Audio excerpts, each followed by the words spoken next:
Southern fried gossip, oh, the tale she spins. You'll laugh so hard you'll bust your chin.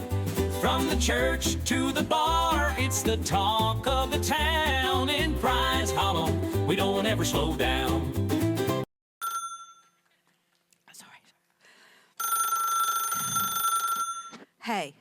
Hey, Earl. No, I can't talk. I got company. Well, they just came in for a little gossip. Southern fried, just like I like it. Welcome to my tiny little town where the people stay, but the gossip travels.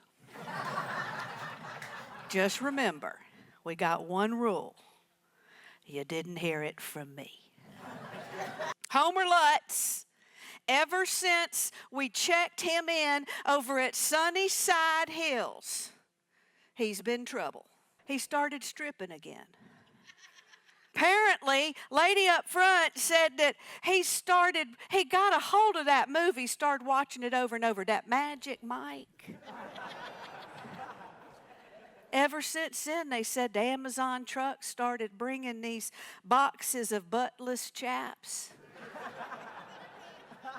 Speaking of bodies, you know we found a dead one in the sanctuary. And she turns the corner on her favorite pew that if she could have her name engraved on it, she would. And she turns a corner and she trips and she falls directly on top of, and I mean eye to eye, cheek to cheek, chest to chest, a dead man. That's right. Right there, laid out across that man who was not her husband. In what was a quite blasphemous position if the man had been alive. Or not sure what the rule is if he's dead. There's a recall. There's a recall. I need to tell y'all about it right now. This is important. All kidding aside. If you purchased a bodacious booblet at Barbara's gift shop, don't open it. Do not put it on or there's going to be consequences. We found a brassiere over at Buster's Bait and Tackle. That's right, a bra at the bait and tackle shop. It was at the end of aisle 4. By the egg salad sandwiches and the bait. Not one of them cute, sexy little bras either. Earl says it was the color of spackle. We don't know what size it is. They said the size on the tag started to rub off, but it's got a bunch of G's in it. They said you could seine minnows through it. You're going to hear some news about you lately. And she's going to be embarrassed about it. So if you see her, don't say I told you. Because I don't think she's going to tell people. Sorry, my window's open over there of seeing if Wade and Berdine are home because I'm about to talk about them. If I look tired,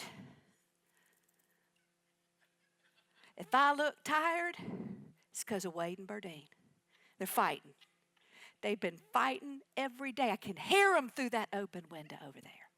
You know what they're fighting about? It's that blasted moose. That's right, I said moose. You see what happened? Was Berdine, for her anniversary, instead of getting that tennis bracelet she'd been hinting at in the catalog, Wade up and stuffed her a moose. That's right. And he's going to come up and he's going to ask somebody if you want something pressure washed. You say no. Just say no. Now, I know you know an Arliss. Maybe you're married to one. Maybe one of you in here is an Arliss. Arliss is the type of guy who's always fixing something without fixing something. You know what I mean. Knowing this story as I do, I think it's safe to say that man was never in control of that pressure washer, not even when it was still sitting on that shelf in the store. He carts that pressure washer out, decides he's going to pressure wash the deck. No sooner had he said, "Where's the on button?" before that thing roared to life. And this massive burst of water shot up through that pressure washer, up through that tube, and came out of that hose like it was some kind of a fiery dragon, like it was an uncaged beast. And Arlist is trying to hold on to it, and it's whipping him back and forth. And bless him, he's not 100 pounds soaking wet. And he's trying to hold on to it, and he's whipping it around. It's flipping him like a rubber gummy worm. Still here. No, I can't talk. I'm being, what? You're kidding. Is everybody okay? Did they call the sheriff? Nobody's hurt, though. Are they going to send people up there? All right. I'll tell them. We'll get there, but everybody's fine. Okay. All right. I'll tell them. Okay. Whew. There's been a break-in over at Bert and Irma's, but everybody is okay. Bert took the robber out with his CPAP machine. But they're all right, and most importantly, the Elvis plates are safe. So Bertie's running errands in that little clown-like car he's got, and he's riding along in his car, and he sees a pigeon laying in the road. A poor pigeon's done crossed over the Rainbow Bridge. Now, most people might have just walked by, maybe had a sad moment or two, but not giving it much more thought than that, not Bertie. Bertie stops traffic. He stops his car, he gets out of the car, he walks over on the side of the road, he's got his little jacket he's got with him for occasions like this, and he scoops up that pigeon like it's royalty. And he takes it back in his car and he lays it on his lap because he's going to take it to the vet to go bury it, which they are very accustomed to with Bertie. There's a whole cemetery out back. So he gets in that car and he's driving along with that pigeon in his lap, and he's singing and saying a few kind words. And he makes his way to the vet's office. He gets in the parking lot. And he turned the car off, and just when he did, he heard a noise. A weird kind of a noise. What kind of a noise, you're asking? The kind of a noise a 2-pound pigeon makes when it wakes up from a nap and realizes it's been abducted. Like she saw on the Criminal Minds episode. Through the window on the TV over at the laundromat. And yes, I said 2-pound pigeon. You might think that's big, but you move in next door to Bucky's Biscuits and you tell me if you don't put on a couple of pounds.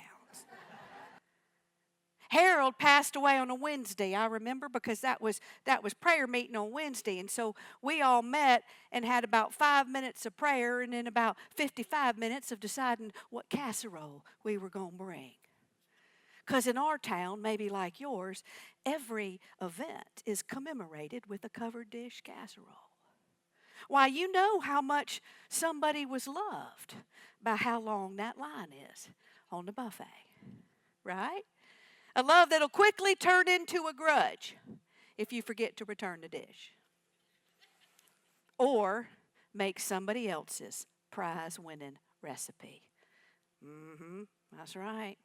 You know, you're famous for making something, some of you in here. Imagine if somebody comes and brings that same dish.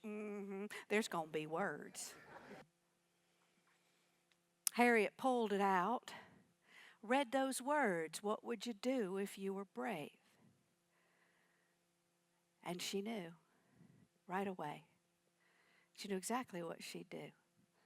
As she looked in the driveway at that Buick, that was sitting there waiting for the kids to come pick up and go sell.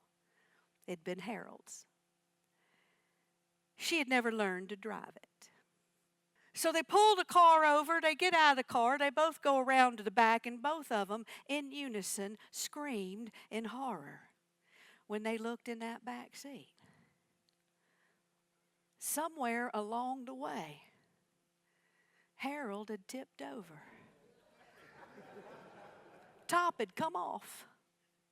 He was all over that back seat, like a flour sifter gone wrong. The last of Harold's earthly essence had been prematurely scattered. I want you to tell me if when you get to the other side of that car wash, you don't swear that your car smells just like Old Spice.